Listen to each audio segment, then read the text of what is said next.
नमस्कार, स्वागत है आपका न्यूज 24 में और मैं हूं आपके साथ दिव्या अग्रवाल। बुलेटिन में सबसे पहले बात मुंबई से आ रही खबर की कर लेते हैं, जहां पर आरबीआई ने एक सहकारी बैंक पर पूरी तरीके से बैन लगा दिया है। नियमों का पालन न करने पर आरबीआई की एक बड़ी कार्रवाई सामने आई है। उस बैंक का नाम है न्यू इंडिया कोऑपरेटिव बैंक। उस पर आरबीआई ने बैन लगा दिया है। अब बैन लगाने के बाद बैंक में ना पैसा जमा होगा, ना ही कोई भी निकाल पाएगा पैसा। अनियमितताओं के चलते बैंक के कामकाज पर भी रोक लगा दी गई है। न्यू इंडिया कोऑपरेटिव बैंक से जुड़े लाखों की संख्या में लोग इस वक्त परेशान नजर आ रहे हैं। हालांकि अधिकारी भीड़ को काबू करने के लिए बैंक के बाहर खड़े लोगों को कूपन देते भी नजर आ रहे हैं। लेकिन देखिए, मुंबई में ही 14 से ज्यादा ब्रांचेस इस बैंक की मौजूद हैं। वहीं मुंबई के अलावा अगर बात की जाए तो ठाणे, पालघर, पुणे और सूरत में भी इस बैंक की ब्रांचेस हैं। यानी बड़ी संख्या में लोग इस बैंक में पैसा जमा करते हैं। अब जब आरबीआई ने ये एक्शन लिया है, यानी अनियमितताओं के चलते बैंक के कामकाज पर रोक लगा दी गई है, बैंक पर बैन लगा दिया गया है, यानी इसका मतलब साफ तौर पर कि अब कोई भी जो कस्टमर है वो इस बैंक से ना ही पैसा निकाल सकता है, ना ही पैसा इसमें जमा कर सकता है। जैसे ये जानकारी अकाउंट होल्डर्स तक पहुंची, सभी जो कस्टमर्स थे वो देखिए बैंक के बाहर बड़ी बड़ी कतारें इस वक्त नजर आ रही हैं। और इस बड़ी खबर पर लगातार बने हुए हैं ग्राउंड जीरो से हमारे दो संवाददाता इंद्रजीत और राहुल पांडे हमारे साथ जुड़ गए हैं। सीधा मैं इंद्रजीत पहले आपका रुख करूंगी, आखिर वजह क्या रही? कौन सी अनियमितताओं की बात यहां पर आरबीआई करता नजर आ रहा है? क्या कुछ आधार था कि न्यू इंडिया कोऑपरेटिव बैंक पर इस तरह का एक्शन लिया गया? और इस वक्त जहां पर आप मौजूद हैं वहां पर लोग कितने परेशान नजर आ रहे हैं?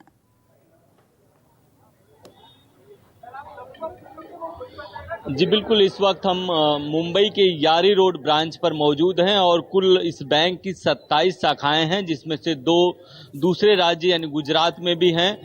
बैन लगाने का सबसे बड़ा आधार जो बताया गया है वो कैश रिजर्व जो होता है वो कम होना बताया गया है। जो आरबीआई की गाइडलाइंस है कि किसी भी बैंक में कितना रिजर्व होना चाहिए, अगर आपका ट्रांजैक्शन इतना है तो कितने % रिजर्व होना चाहिए। अगर उससे कोई बैंक नीचे जाता है और ज्यादा नीचे जाता है तब इस तरह के बैन लगाए जाते हैं, और सबसे बड़ा आधार यही था। इसके अलावा आधार था कि अनियमितताएं की गई, जरूरत से ज्यादा कर्ज बांटे गए, ऐसे कर्ज बांटे गए जो कर्ज नहीं लौटे। इन सारी चीजों को लेकर बैन लगाया गया है। देखिए कि हम आरबीआई के बैन के बाद जो जिस तरह से ग्राहकों का हुजूम यहाँ पर लगा हुआ है, कई सारे जो ग्राहक अंदर जा रहे हैं, कुछ लोग लॉकर खोलने के लिए जा रहे हैं, जो हैं सभी बेचैन हैं, सभी परेशान हैं, सभी जानना चाहते हैं कि उनका पैसा सुरक्षित है कि नहीं। बैंक के अधिकारी सुबह से लगातार लोगों को समझाने की कोशिश कर रहे हैं कि आपका पैसा सुरक्षित है। देखिए कि बैंक ने एक यहाँ पर पोस्टर भी लगाया हुआ है कि आरबीआई के निर्देश के अनुसार जो जितने भी अकाउंट होते हैं उस पर एक बीमा की जाती है, यानी इंश्योरेंस पॉलिसी होती है। उसके तहत 5 लाख तक आपका मिल जाता है, तो आपको चिंता करने की जरूरत नहीं है। इस बैंक की अगर बात करें तो इस बैंक में ज्यादातर छोटे खाता धारक हैं जो कम जमा करने वाले हैं, लेकिन कुछ लोग ऐसे जरूर हैं जिनकी बड़ी राशि जमा है, जिंदगी भर की कमाई जमा है। कई सारे वहां पर कुछ लोगों से बात कर हाउसिंग सोसाइटीज के जो लोग हैं, सेक्रेटरी, हम बिल्कुल कुछ लोगों से बात कराते हैं। मैडम, आपका कितने दिनों से पैसा जमा है, कितना अभी क्या जरूरत है? मेरे बच्चे की पूरी पगार इसी में ही आती है। अच्छा। और मेरा आज से नहीं, 15-16 साल से मेरा इसमें अकाउंट है। तो अभी 6 महीने तक पैसे नहीं निकाल पाएंगे तो कैसे काम चलेगा? अब जैसे भी चले, लेकिन गारंटी कौन दे रहा है कि इसका पैसा कौन देगा? कौन गारंटी दे रहा है? आप लेना गारंटी आप गारंटी मांग रहे हैं, आप दे रहे हैं गारंटी का, आपका पैसा मिलेगा। क्या आपने लड़कों ने करा था, मेरे लड़के। अरे मैडम, आपका अकाउंट है? हाँ जी, सालों से अकाउंट है। एंड इट्स मतलब क्या मैं बोलूँ, वी आर ऑल सरप्राइज्ड, क्योंकि हम तो यहीं यारी रोड पे रह रहे हैं 40 साल से। मेरी बेटियां है, इनका भी है। We believed in the bank always. तो एफडीज ले रखी और है, ये बहुत सडन शॉक है सबके लिए। प्लीज मेरी रिक्वेस्ट है गवर्नमेंट से, आम इंसान की हेल्प कीजिए।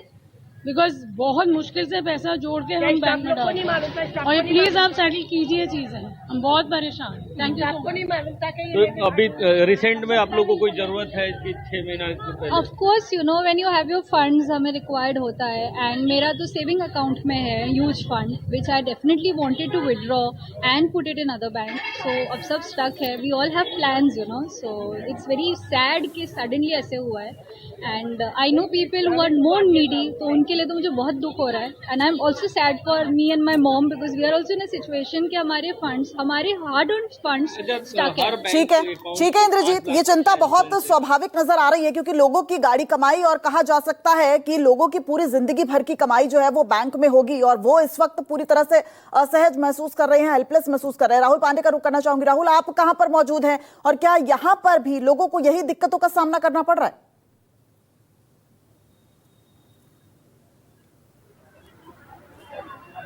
जी बिल्कुल, हम जो है सुबह से ही अंधेरी ईस्ट में जो न्यू इंडिया कोऑपरेटिव बैंक का ब्रांच है वहां पर मौजूद है और यहां पर सुबह से ही लोगों की भीड़ जो है वो काफी ज्यादा है। आप देख सकते हैं कि कई घंटों से लोग उसी तरह से लाइन में लगे हैं, अपनी बारी का इंतजार कर रहे हैं, क्योंकि हालांकि ये जो लाइन आप देख रहे हैं ये सिर्फ लॉकर धारकों का लाइन है। जो लॉकर धारक है उन्हें टोकन देकर एक एक करके अंदर बुलाया जा रहा है, वो अपना कीमती जो सामान लॉकर में रखे हैं उन्हें निकाल सकते हैं। हमारे साथ कुछ लोग हैं, उनसे बात करेंगे। आप बताइए कि कब से लाइन में खड़े हैं? 12:30 से। 12:30 बजे से। तो नंबर आया अभी? कब क्या लग रहा है? अभी आ जाएगा। 182 है हमारा टोकन है। टोकन नंबर क्या है आपका? 182 182 नंबर का टोकन है। इसी तरह का टोकन जो है बैंक स्टाफ की तरफ से जो तमाम लॉकर धारक है उन्हें दिया जा रहा है और ये लोग जो है अपने जो लॉकर में कीमती सामान है वो निकाल सकते हैं।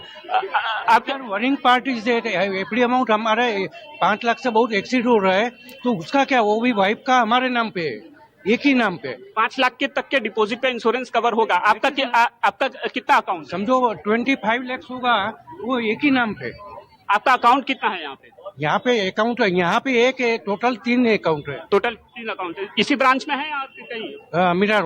मीरा रोड में भी ब्रांच है और यहाँ भी ब्रांच ऑपरेट करते हैं। अच्छा। तो 3 अकाउंट। कितने वर्षों से अकाउंट है आपका? 38 ईयर्स।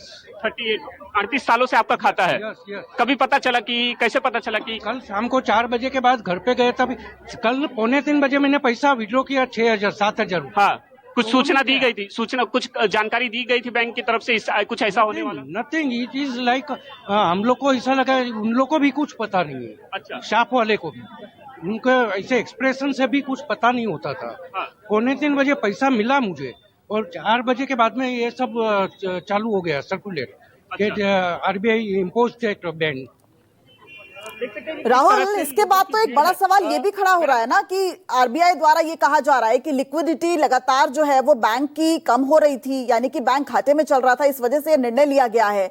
अब सवाल तो ये भी है ना, जो न्यूज़ 24 देख रहे हैं वो लोग भी इस बात को लेकर उनके जहन में ये सवाल आ रहा होगा कि आखिर हम कैसे पहचाने कि कोई भी बैंक अचानक से बंद हो जाएगा।